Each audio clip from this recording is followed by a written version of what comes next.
서울에는 노후된 아파트 단지들이 꽤 많이 있죠. 특히 목동이나 상계동 같은 경우에는 대단히 규모의 아파트 단지들이 있습니다. 이제 30년 차가 다 넘었기 때문에 재건축을 추진하려고 했는데 사실 재건축의 첫 관문이라고 할 수 있는 바로 이 안전진단.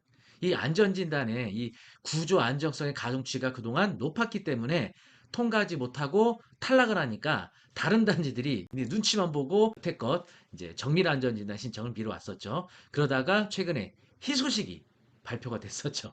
자, 그러면 어떤 뉴스가 있었는지 먼저 뉴스 소개해드리고 관련된 경매 물건 안내해드리도록 하겠습니다.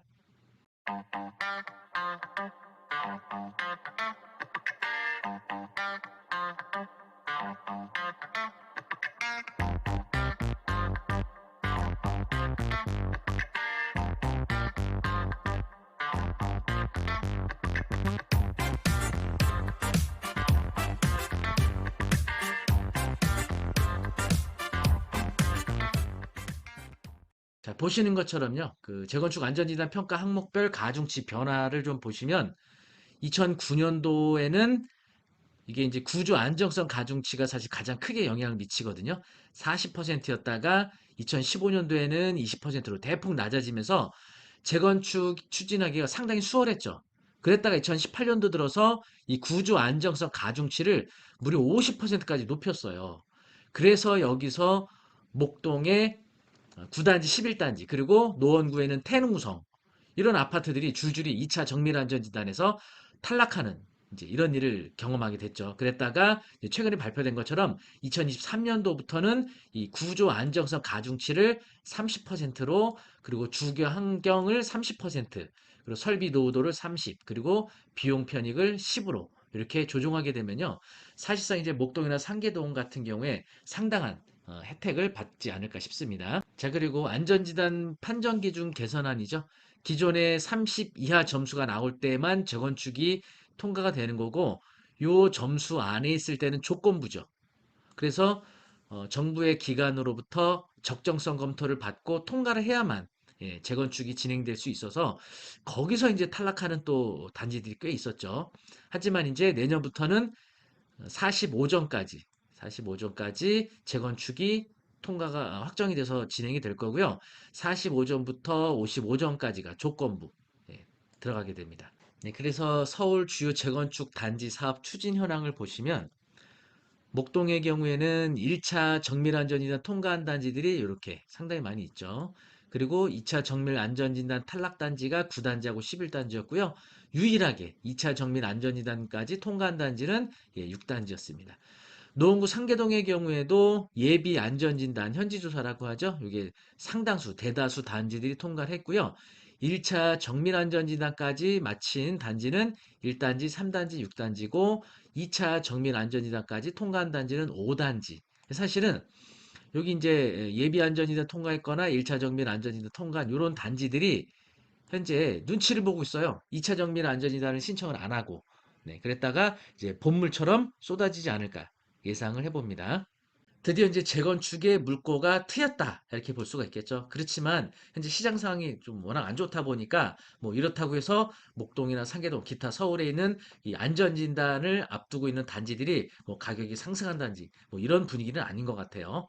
어쨌든 현재 경매로 진행 중인 물건들도 보면은 권리관계 문제가 없는데도 2회 또는 3회까지 유찰될 물건이 굉장히 많이 있는데 현재 목동과 상계동에서 진행 중인 경매 물건 좀 세 건 소개해 드릴 건데 두 번씩 유찰돼서 감정가 대비 64%까지 내려와 있는 물건들입니다. 함께 보도록 하겠습니다.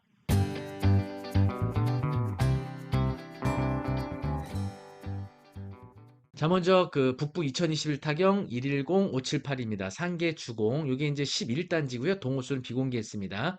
감정가 7억 7,500이었고 2회 유찰돼서 4억 9,600입니다.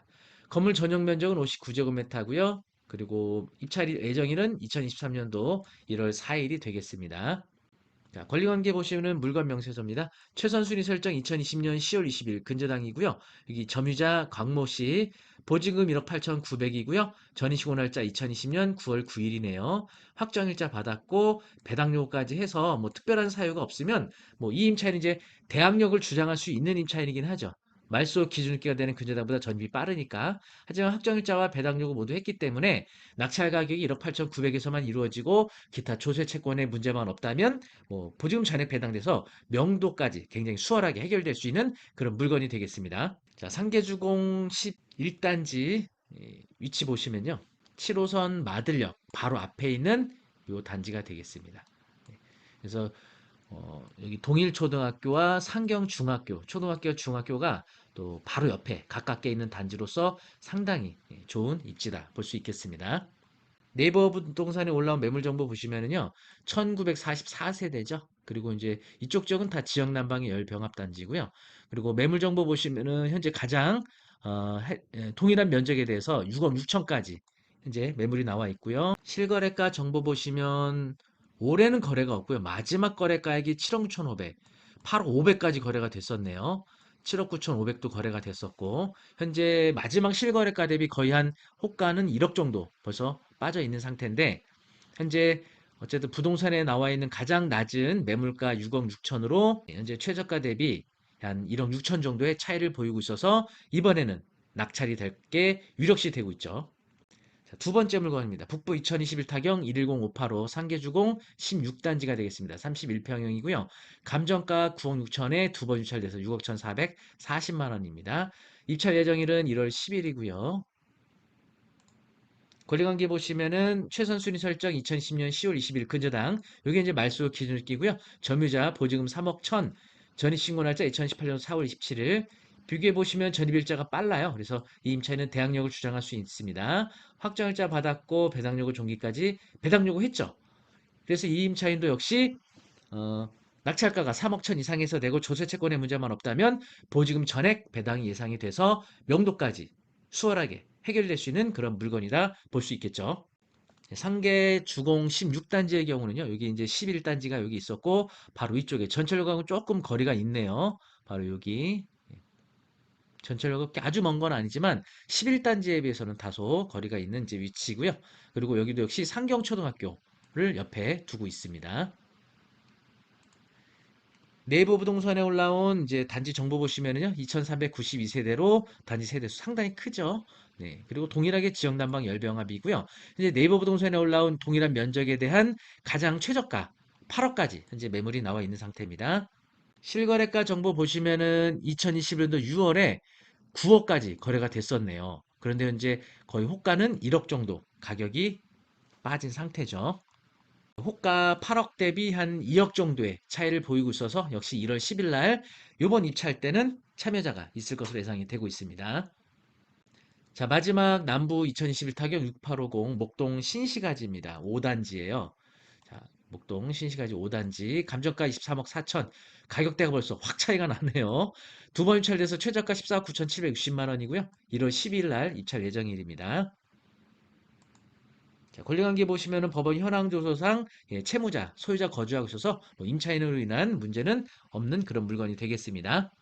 단지 위치 보시면은요, 여기 이제 목동 운동장이 있고 바로 목동 신시가지 5단지가 되겠습니다. 이쪽에 네이버 부동산에 있는 단지 정보 보시면은요, 1848세대 여기는 개별 난방의 열 병합으로 되어 있네요. 해당 면적에 대해서 가장 지금 현재 매물 하나밖에 없네요. 24억에 실거래가 정보 한번 볼까요? 마지막 그 4월 달이 가장 마지막 거래가였네. 22억, 21억. 그래서 2021년도에 딱 한 건이 있었는데 22억 5천에 호가는 이렇게 빠지진 않았어요. 네, 다른 곳에 비해서. 네, 그래서 현재 네이버 부동산에 올라온 호가 대비 거의 10억 정도의 갭을 보이고 있죠. 목동 신시가지. 아무래도 이제 금액대 크다 보니까 이런 현상이 나타나고 있죠. 네, 소개해드린 물건에 대한 권리분석이라든지 시세조사 이런 것들은 여러분이 다시 한번 검토하고 입찰 참여하시기 바라겠고요. 이제 대출에 대해서는 이제 12월부터 이제 많이 완화가 됐죠. 조정 대상 지역 투기과열지구 금액과 관계없이 LTV 50%까지 가도록 이제 개선이 됐고요. 또 투기과열지구에서 10억 초과되는 주택들 전면 금지됐던 것을 완화돼서 이제 목동 신시가지도 대출이 가능할 것으로 보이는데 저는 금융권 통해서 다시 한번 확인을 좀 하셔야겠죠. 물론 이제 지금 대출이 LTV 50까지는 가능하지만 이거 너무 또 많이 받으시게 되면 이제 대출을 계속 이어가야 되는 입장이라면 현재 금리가 높기 때문에 5%, 6%대 나오고 있습니다. 담보대출 금리가. 그래서 상당히 부담이 될 수 있으니까 너무 또 과도한 대출은 또 어려운 상황을 만들 수 있으니까 잘 유념해 두시고요. 또 주택담보대출의 경우에는 LTV뿐만이 아니고 총부채 원리금 상환 비율인 DSR까지 고려해야 되니까 이 부분 감안해서 예산 잘 세워서 입찰하시기 바라겠습니다. 어쨌든 입찰하시더라도 최근 경매 시장 분위기는 경쟁률 낙찰가가 굉장히 낮아지고 있어요. 그래서 절대 여러분 입찰가 너무 많이 쓰지 않으셔도 낙찰 가능성이 있으니까 예전처럼 과도하게 너무 많이 쓰지 않으셔도 될 것 같습니다. 네, 오늘 소개해드린 서울에서 진행 중인 재건축 목동과 상계동에 있는 물건 소개해드렸는데요. 이제 좀 훈풍이 분다고 할 수 있을까요? 목동과 상계동이 좀 새로운 미니 신도시로 좀 거듭나서 좀 거주 환경이 더 나아지는 그런 단지로 변모되기를 바라면서 오늘 영상 마치고요. 영상이 좋으셨다면 구독, 좋아요 부탁드립니다. 감사합니다.